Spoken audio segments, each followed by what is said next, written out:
Pep Guardiola, regarded as one of the greatest managers of this generation, does not seem to put a foot wrong. The trophy cabinet is overflowing. Guardiola continues to be the best in the business. While some might argue that he always had the luxury of good players, others will say having the best players may not necessarily guarantee you the success.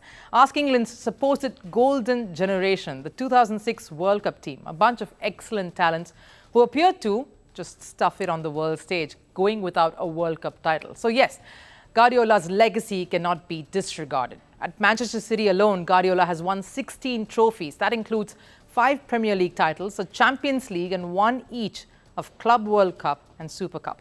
If that doesn't spell out exceptional managerial tenure, I don't know what will. The Spanish manager hasn't put a foot wrong, all except for one particular statement in 2022. No, that doesn't take away from his super resume and achievements, but it did jolt a player's confidence.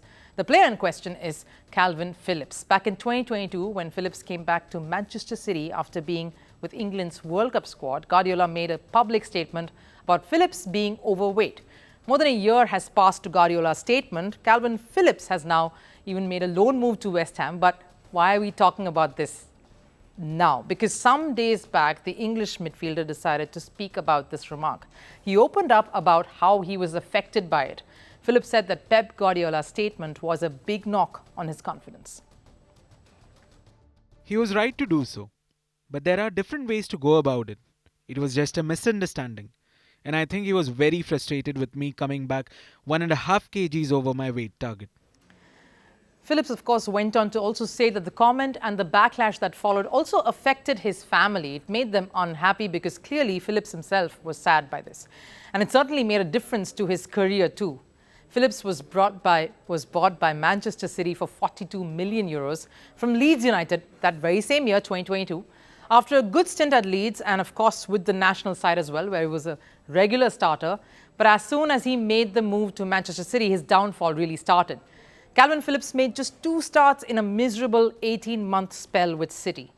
In fact, after Phillips made that statement, and he came out about how he felt about being told that he was overweight, Pep Guardiola too opened up on the matter during a pre-match press conference. Listen in. Yeah, I'm sorry. Once in years is not bad. But I'm so sorry. I apologize to him. I do apologize, so I'm sorry. Before I said to say, I spoke to him. Right. I never, before I said something here, I didn't speak with the teams, with the players in that case. He's so matter of fact in his statement and almost seems like he isn't really apologizing. But it's a dream for many footballers to actually play for Guardiola.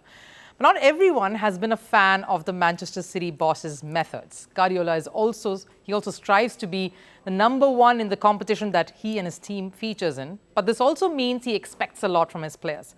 He's a taskmaster, and that's just how his managerial way is.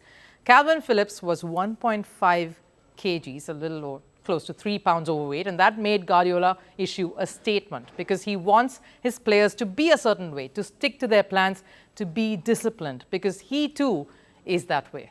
Now, in the past, certain players have fallen out with Guardiola. On top of the list is Dante. Dante was managed by Pep Guardiola during his time at Bayern Munich. Despite being a regular starter, Dante was sold to Wolfsburg. After the move, Dante called out Guardiola and said that Guardiola was a tactical genius but isn't good dealing with players on a human level. That's quite a remark to make. Another top player who was equally frustrated with Guardiola was Yaya Toure. Toure was consistently ignored by Guardiola while they were at Barcelona. This forced Toure to make a move to Manchester City. But as soon as Guardiola arrived at City, Toure was on the bench again.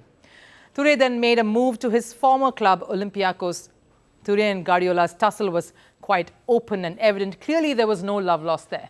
Remember Mario Götze, the German who scored the winning goal in the 2014 World Cup final against Argentina, the goal that really shattered Messi's World Cup dream then. The player had a disappointing spell at Bayern Munich, again when Pep was there. So much so that Götze even called out Guardiola publicly after he moved away from Munich. Guardiola is brilliant from a technical perspective. On a personal level, he lacks empathy. He's a cold person that only cares about what happens on the pitch. Well, that wasn't the only thing that Götze said. He even stated that Jurgen Klopp, the Liverpool manager and Guardiola's biggest rival, to be the better coach. So there is history, a history of grudging respect for Guardiola, yet no love really. But this doesn't seem to have bothered Guardiola. His mantra has always been the same. He wants to be the best. He wants his team to be the best. And his goal is to make his players perform 100% on the pitch. And in the quest of doing so, he might have upset a few of the players, clearly has rubbed them the wrong way. Guardiola's passion for football is evident even when he's not playing. His reactions from the sidelines clearly tells how driven he is, how much he cares about the sport and his team. Though they have become fodder for meme generators, truth is, if you wish to boast of a trophy-laden cabinet such as his, and you wish to be consistent and win at that highest level, you've got to be a little different. You've got to think out of the box to succeed, because doing what everyone does will just get you only so far. From impeachments to inaugurations, if it's a political story, we are on the scene. The race for the White House is heating up. We're beating Biden. How dare he say that? If it's breaking news, we're live with the latest coverage. From the White House, the State Department, and Capitol Hill, we know the issues, but above all, we know the players to bring you the latest in-depth analysis on all the key stories that we're covering. I'm Eric Ham. Join me from Washington here on Firstpost America.